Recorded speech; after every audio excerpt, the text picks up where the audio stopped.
Bwana asifiwe sana. Tumsifu Yesu Kristo. Mazingira oye! Wiki ya mazingira oye! Tanzania oye! Mheshimiwa Samia Suluhu Hassan rais wetu oye!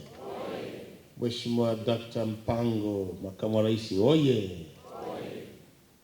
Mheshimiwa Suleiman Jafo waziri wa nchi ofisi ya makamu wa rais mazingira, Mheshimiwa Anthony Mtaka mkuu wetu mpya wa mkoa wa Dodoma, Mheshimiwa Ndaki Mashimba mbunge, waziri wa mifugo na uvuvi. Natambua uwepo wa waheshimiwa naibu mawaziri wengi tu kutoka kwanza ofisi ya makamu wa rais yenyewe, kina wizara ya maliasili, wizara ya maji, wizara ya madini, wizara ya afya, lakini pia nimemwona naibu waziri wa wizara ya mambo ya ndani ambaye pia tuko naye hapa. Bibi Mary Maganga katibu mkuu wa ofisi ya makamu wa rais, naibu makatibu wakuu wote ambao mko hapa, wakurugenzi wa wizara zetu zote ambao pia mko hapa, waheshimiwa wakuu wa wilaya, natambua uwepo wa mkuu wa wilaya mwenyeji na mkuu wa wilaya Mpwapwa, Mheshimiwa Professor Davis Mwamfupe mstahiki meya wa jiji la Dodoma ambaye amefundisha walio wengi humu ndani, kwa hiyo tumefurahi kukuona pia profesa. Watumishi kutoka ofisi ya makamu wa rais, watumishi kutoka ofisi ya Rais TAMISEMI, watumishi kutoka wizara mbalimbali ambao mko hapa, wadau wa mazingira kutoka sekta binafsi, lakini pia wadau kutoka ndani ya serikali na wananchi wa kawaida, ndugu waandishi wa habari, mabibi na mabwana, na wasalimu kwa jina la Jamhuri ya Muungano wa Tanzania. Ndugu wadau wa mazingira, kwanza kabisa niungane na Mheshimiwa Waziri kwa kumshukuru Mwenyezi Mungu mwingi wa rehema aliyetujalia afya kukutana leo hapa, lakini pia kuendelea kushiriki kwenye wiki hii ya mazingira duniani tukiwa na afya njema. Lakini hili namshukuru kwa sababu leo tuko kwenye shughuli maalum ya ufunguzi wa maadhimisho ya siku ya mazingira duniani. Lakini pia namshukuru sana Mheshimiwa Waziri mwenyewe, Mheshimiwa Suleiman Jafo ambaye ni waziri wa nchi ofisi ya makamu wa rais anayeshughulikia muungano pamoja na mazingira, pamoja na timu yake yote ya ofisi ya makamu wa rais ambayo inaendelea kuratibu jambo hili, kwa kunialika mie kujumuika nanyi kwenye tukio hili muhimu la kimataifa ambalo Tanzania nayo ilikuwa ni sehemu ya washiriki wanufaika. Ndugu washiriki, kabla sijaanza kusema chochote, nimekuja na salamu zenu. Mama yetu Mheshimiwa Samia Suluhu Hassan amenituma kuja kuleta salamu kwenu. Pokeeni salamu zenu. Lakini pia Mheshimiwa Dr. Philip Mpango makamu wa rais na ndio mwenye dhamana ya tukio hili la wiki hii yote ya mazingira, naye pia amenituma kuleta salamu kwenu. Pokeeni salamu zenu. Viongozi wetu hawa wawili wanalifuatilia tukio hili moja kwa moja kupitia vyombo vyetu vya habari. Kwa hiyo wamefarijika sana kuona kwamba tunaendelea na wiki hii ya mazingira, na wana matumaini kwamba tutakachokisema hapa, tutakachokiazimia hapa, tamko ambalo litatoka hapa litakuwa la nchi nzima, tukiungana na nchi nyingine zote duniani. Kwa sisi kama wadau tutakuwa mstari wa mbele kuhakikisha kwamba tunawahamasisha wenzetu kuungana pamoja kwenye siku hii. Kwa hiyo viongozi wana matumaini nasi kwenye wiki hii, na naamini maamuzi yetu yote ambayo yanaendelea kwenye maonyesho yatakuwa ni mambo endelevu. Ndugu wadau wa mazingira, kama ambavyo nimesema, leo ni siku kati ya siku za maadhimisho ya siku ya mazingira duniani inayosherekewa duniani kote. Maadhimisho ya siku ya mazingira duniani yaliamriwa mwaka 1972 katika mkutano wa kwanza wa Umoja wa Mataifa uliohusu masuala ya mazingira, na ulifanyika katika mji wa Stockholm nchini Sweden. Lakini toka wakati huo mataifa mbalimbali yameendelea kuadhimisha siku hii kila mwaka, na kwa muktadha huo kila mwaka siku ya tarehe 5 mwezi wa 6 nchi yetu huungana na mataifa mengine duniani kuadhimisha siku hii ya mazingira duniani. Ndugu wadau wa mazingira, lengo kuu la kuadhimisha siku ya mazingira ni kukumbushana na kuweka mkazo kuhusu wajibu wetu wa kuhifadhi mazingira na kuhamasisha kila mwananchi mahali alipo awajibike katika kuhifadhi mazingira yanayomzunguka. Maadhimisho haya pia yanatoa nafasi ya kutafakari kuhusu hali na umuhimu wa hifadhi ya mazingira katika nchi yetu, lakini pia yana lengo la kuelimisha na kukuza ari ya wananchi kushiriki katika shughuli mbalimbali za uhifadhi, utunzaji, usimamizi, ikiwemo na usafi wa mazingira yanayotuzunguka. Ndugu wadau wa mazingira, maadhimisho ya siku ya mazingira kimataifa kwa mwaka huu 2021 yanafanyika nchini Pakistan, na ujumbe wa mwaka huu wa maadhimisho haya ni kuongoa mifumo ekolojia au ecosystem restoration. Kauli mbiu hii inazitaka nchi zote duniani kulinda, kuhifadhi mazingira kwa ajili ya maendeleo endelevu na ustawi wa jamii zetu kwenye nchi hizi. Hapa kwetu Tanzania, maadhimisho haya ya kitaifa yanafanyika hapa mkoani Dodoma, huku yakibeba ujumbe ufuatao: tutumie nishati mbadala kuongoa mifumo ekolojia. Kauli hii mbiu inasawiri ile ya kimataifa na inalenga mazingira na hali halisi ya taifa letu vile vile. Ujumbe uliobebwa na kauli mbiu hii unalenga kuelimisha na kuhamasisha wananchi kote nchini kutumia nishati mbadala wa kuni na mkaa kwa lengo la kupunguza uharibifu wa misitu unaosababishwa na uzalishaji pamoja na matumizi ya kuni na mkaa kwa ajili ya kupikia na shughuli nyingine. Ndugu wadau wa mazingira, licha ya maadhimisho haya kufanyika kitaifa hapa mkoani Dodoma, lakini mikoa yote nchini inatarajiwa kuadhimisha siku hii kwa kufanya shughuli mbalimbali za kuhifadhi mazingira, ikiwemo maonesho ambayo pia tunayo hapa Dodoma pale Jakaya Mrisho Kikwete Convention Hall, na shughuli mbalimbali zinazofanywa na taasisi za serikali, makampuni, lakini pia watu binafsi tumewashirikisha, na wajasiriamali mbalimbali wanaojishughulisha na uzalishaji pamoja na matumizi ya nishati mbadala ambayo pia hapa kitaifa tumeyaweka pale, na tulitarajia kuwa na watu 50, lakini tuna watu zaidi ya mabanda 120 yako pale. Kwa hiyo yataleta ujumbe mzuri. Ujumbe huu pia ni kielelezo cha utekelezaji wa ilani ya Chama cha Mapinduzi ya mwaka 2020-2025 yenye adhima ya kubuni na kuweka mikakati ya kupunguza matumizi ya kuni na mkaa. Na lengo hapa ni kuhamasisha matumizi ya nishati mbadala ikiwemo gesi ambayo tunayo kwa wingi, lakini pia na umeme ambao kwa sasa tunaupeleka mpaka vijijini. Kwa hiyo kwa Tanzania tunapofanya kampeni hii ya utunzaji wa mazingira kwa kuepusha matumizi ya kuni na mkaa, tayari tumeshajenga mazingira ya njia nyingine badala ya kutumia kwa ajili ya matumizi ya kupikia na matumizi mengine badala ya kuni.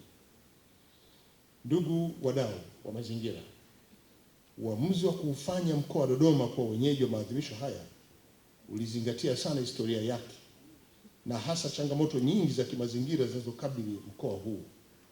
Kwa mfano, ripoti ya 3 ya hali ya mazingira nchini iliyofanywa mwaka 2019 inaonyesha kuwa jiji la Dodoma ni miongoni mwa maeneo ambayo yamebainishwa kuwa ni kame na yana kasi kubwa ya ukataji wa miti kwa ajili ya shughuli mbalimbali za kijamii, ikiwemo matumizi ya nishati ya kuni pamoja na mkaa. Ripoti hiyo imeweka bayana masuala yafuatayo. Moja, imeonyesha kiwango cha uharibifu wa misitu na ukataji miti ambao ni wastani wa hekta 373,000 kwa mwaka. Hii ni kiasi kikubwa sana cha uharibifu wa mazingira. Lakini 2, imeonyesha pia uharibifu huo unasababishwa kwa kiwango kikubwa na mahitaji ya nishati, hususani mkaa na kuni kama ambavyo nimeeleza awali. Kwa kuzingatia hali hiyo, ni dhahiri kuwa wakazi wa jiji la Dodoma wanahitaji kupatiwa fursa ya kujifunza kuhusu matumizi ya nishati mbadala kwa lengo la kupunguza uharibifu wa misitu yetu nchini kote kupitia maadhimisho haya ya mwaka huu. Na hali hii hapa mkoani Dodoma pia inachangiwa na ongezeko la idadi ya watu wanaoongezeka hapa na wote kuhitaji kupika na shughuli nyingine za kijamii. Kwa hiyo uko muhimu wa sikukuu hii kuifanya hapa Dodoma. Ndugu wadau, maadhimisho ya wiki ya mazingira kitaifa hapa Dodoma yanakwenda sambamba na utoaji wa elimu kuhusu hifadhi ya mazingira. Baadhi ya shughuli zitakazofanywa wakati wa maadhimisho haya ikiwemo na kutoa elimu ni pamoja na kuhakikisha kwamba elimu ya uhifadhi wa mazingira kwa umma inafanywa kwa nguvu moja, na hapa tunawategemea sana vyombo vya habari kuhakikisha kwamba wiki hii yote vyombo vyetu, television, magazeti, radio zile za kitaifa na hizi local radios, mitandao ya kijamii itumie nafasi hiyo kuelimisha umma juu ya umuhimu wa hifadhi ya mazingira. Lakini mbili, tutatoa elimu kwa kutumia njia ya matembezi ya hiari ambayo pia yatajumuisha na upandaji wa miti kwenye maeneo yetu, na kupitia matembezi haya watu wataanza kuvaa vipeperushi, kutembea na vipeperushi vinavyozungumzia uhifadhi wa mazingira. Na sisi tumesema hapa Dodoma kutoka tarehe 29 Mei kazi hiyo imeshaanza kufanywa ya kupandaji wa miti maeneo ya Medeli, lakini pia matembezi ya mshikamano, lakini tunategemea kuwa na shughuli mbalimbali hizo za maonyesho kama tulivyokaa pale, tulivyosema ziko pale kwenye jengo letu la Jakaya Mrisho Kikwete Hall. Na siku ya mazingira tumeshapanda miti 800 kwenye eneo hilo la Medeli. Kwa hiyo ni jitihada nzuri za kuanzia, bado tunatarajia kuendeleza. Tatu, kupitia kongamano la wataalamu kuhusu matumizi ya nishati mbadala kwa ajili ya kupikia, tathmini ya athari kwa mazingira, lakini usimamizi na urejeshaji wa taka ngumu nayo pia itatiliwa mkazo ili kila mmoja aweze kusimamia haya. Lakini maonyesho ya shughuli mbalimbali za hifadhi ya mazingira ambapo wananchi watapata fursa kujionea shughuli na teknolojia mbalimbali ambazo zitawezesha kutumika kwenye matumizi yetu ya kila siku, ikiwa ni njia ya kuepusha uharibifu wa mazingira, nayo itatumika. Lakini pia mikoa yote, taasisi zote za serikali na binafsi kote nchini pamoja na wananchi mmoja mmoja kwa ujumla tutaungana pamoja kuadhimisha siku hii kwa vitendo, hususani kwa kufanya shughuli za uhifadhi wa mazingira. Sasa ujumbe utafika vipi? Ndugu zetu wa vyombo vya habari, naamini mtatumia nafasi hii kuelimisha umma na kufanya umma uweze kuungana nasi kwenye tukio hili. Ndugu wananchi, ndugu wadau wa mazingira, kutokana na umuhimu wa kuhifadhi mazingira nchi yetu, hususani uhifadhi wa misitu na vyanzo vya maji, na kutokana na uwepo wa teknolojia nzuri ya uzalishaji mkaa mbadala na zile za nishati ya gesi ambazo mimi binafsi nimezishuhudia katika maonyesho, napenda pia kutoa maelekezo yafuatayo.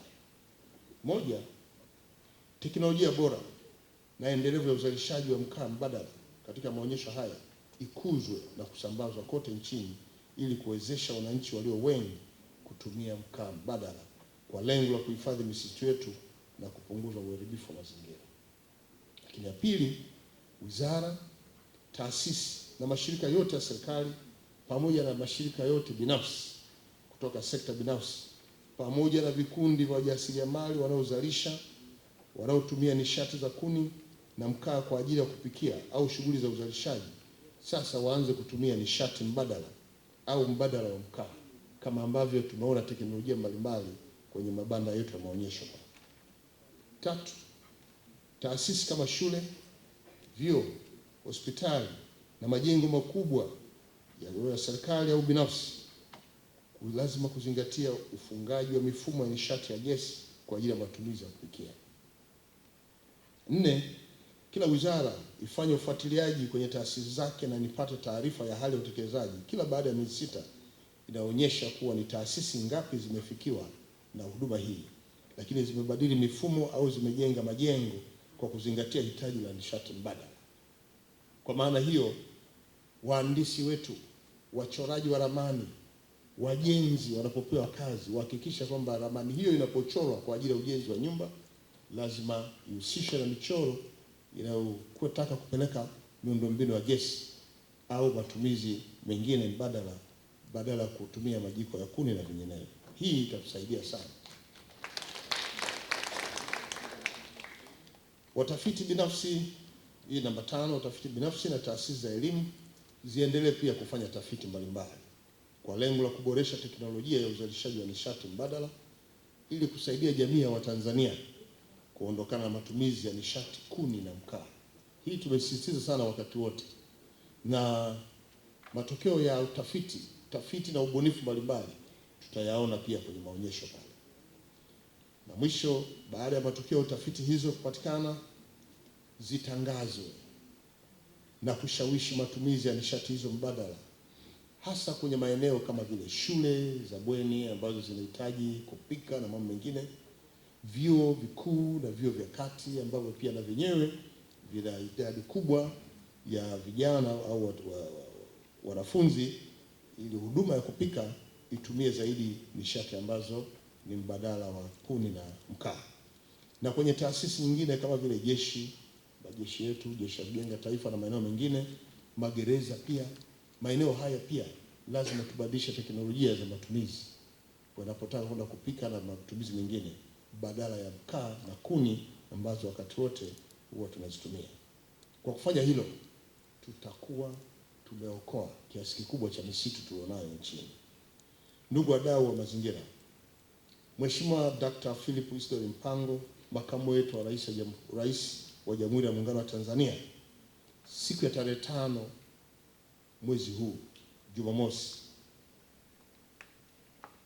ambayo itakuwa ni siku ya kilele cha maadhimisho ya mwaka huu, atakuja sasa kuzindua kampeni kabambe ya kitaifa ya kuhifadhi, usafi na mazingira nchini yenye kauli isemayo mazingira yangu Tanzania, yangu naipenda daima. Kampeni hii itahamasishwa na kuchagizwa na mabalozi wa mazingira walioteuliwa na Waziri wa Nchi, Ofisi ya Makamu wa Rais, Muungano wa Mazingira, kutoka makundi mbalimbali ya jamii ikiwemo viongozi wa dini, wasanii, wanazuoni, wabunge, tunawaalika pia na viongozi mbalimbali kutoka sekta za serikali ambao pia watakuja. Tutahusisha pia na viongozi wa kisiasa waje. Hawa viongozi wa kisiasa wana nafasi nzuri ya kusimama kwenye majukwaa. Na nataka tuwaagize kwamba pale unaposimama kwenye jukwaa, pamoja na hayo uliyoyapanga ya kwako, moja kati ya ajenda hiyo ni kuhamasisha utunzaji wa mazingira. Malengo yetu kwenye kampeni hii ni kuongeza kiwango cha ushiriki wa wananchi au makundi mbalimbali, taasisi, iwe ni viwanda, migodi na kadhalika, iweze kuzingatia uhifadhi wa mazingira wakati wote inapofanya shughuli zake. Na hali hiyo itatusaidia katika kunusuru majanga yanayotokana na uharibifu wa mazingira kwenye maeneo haya. Na kupitia kampeni hii vile vile wananchi na makundi mbalimbali watashiriki katika shughuli za usafi na kuhifadhi mazingira katika maeneo yao kwa lengo la kuboresha hali ya mazingira kwa faida ya kizazi cha sasa na kizazi kijacho vile vile. Ni lazima tutumie nafasi hii kufanya elimu hii kuwa endelevu. Hawa walioko sasa wakipata waiendeleze, lakini na kizazi kijacho pia nacho kipata nafasi ya kuiga, na tukijenga utamaduni huu utatusaidia sana katika kuboresha maeneo yetu.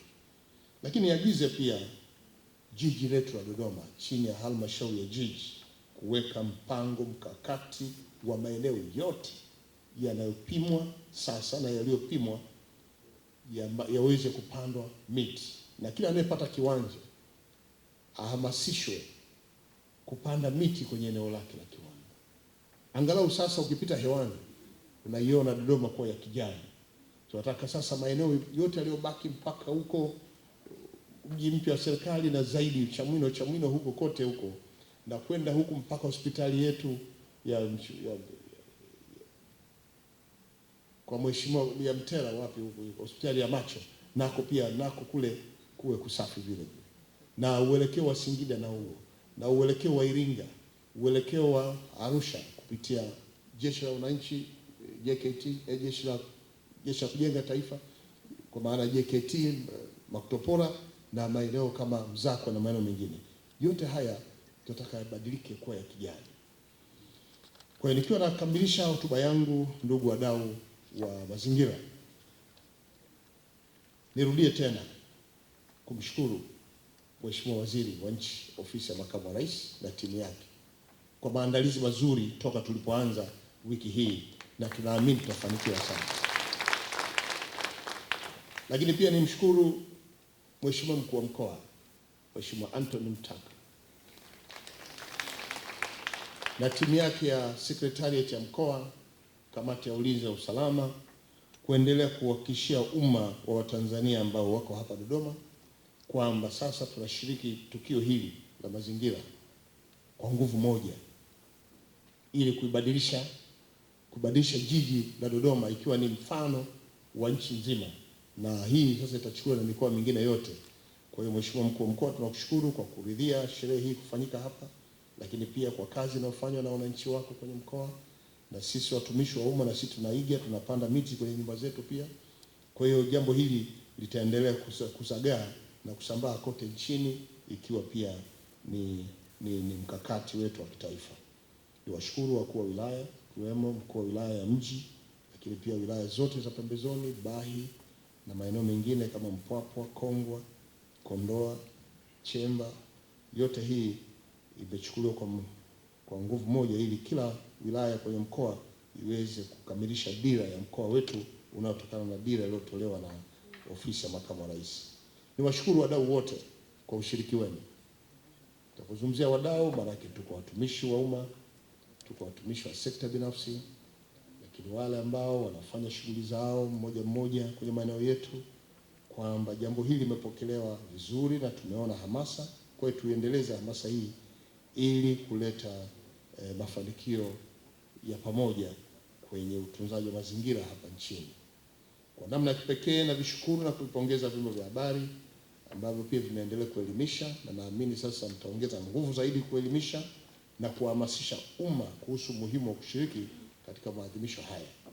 Kazi hii imefanywa vizuri sana, na ni vizuri ushirikiano huu ukadumishwa, kuendelezwa kwenye maeneo mengine yenye malengo ya namna hii, kwa ajili ya kusukuma malengo yaliyokusudiwa mbele na mipango mbalimbali ya maendeleo juu ya taifa letu. Ndugu wadau wa mazingira, tunapoadhimisha wiki ya mazingira, nasisitiza kuwa swala la hifadhi, utunzaji, usimamizi na usafi wa mazingira lisiwe jambo linalofanywa wakati wa maadhimisho pekee, bali tujenge tabia ya kuliona kwamba swala la kila siku, na kila siku iwe ni siku ya mazingira.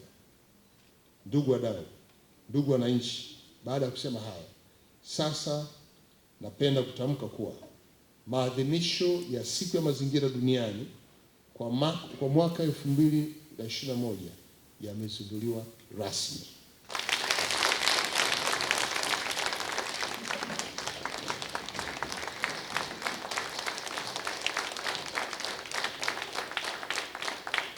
Salamu za Jamhuri ya Muungano wa Tanzania. Salamu za Jamhuri ya Muungano wa Tanzania. Hakuna wasiwasi tena. Ni Lina Feeds inakupa kilicho bora kwa mifugo yako. Chakula safi kinachozingatia kanuni za afya kutoka kwa watengenezaji wakubwa nchini Tanzania. Hapa tuna Broilers Feeds kwa ajili ya kuku wa nyama. Pia tuna Layers Feeds maalum kwa ajili ya kuku wa mayai, pamoja na Pig Feeds, chakula safi cha nguruwe. Lina Feeds tunakupa elimu ya namna ya kulisha mifugo yako kwa kufuata utaratibu mzuri wa afya ili kupata matokeo mazuri yatakayokupa faraja sokoni. Kiwanda chetu kipo Msongola, Ilala, Dar es Salaam, au tupigie kwa simu namba 0786782111 au 0785403023. Tembelea kwenye mitandao yetu ya kijamii @Lina Feeds. Lina Feeds, chakula bora kwa mifugo bora. Global TV ni kituo cha runinga ya mtandaoni kinachoongoza kwa kutoa habari za hivi punde, yani breaking news, habari za matukio mbalimbali ya kitaifa na kimataifa, habari za kijamii, visa na mikasa ya kusisimua na matukio yanayotokea sehemu mbalimbali kila siku. Global TV inamkaribisha mtu yoyote mwenye habari exclusive ambayo haijaripotiwa mahali pengine, visa vya kusisimua, mikasa, matukio ya kijamii ya kuhuzunisha pamoja na matukio yasiyo ya kawaida. Tupigie leo kwa simu namba 0657693210. Zawadi nono itatolewa kwa habari na matukio yatakayokidhi sifa na vigezo vilivyowekwa. Changamkia nafasi hii sasa kwa kuwasiliana nasi ili ujinyakulie zawadi nono.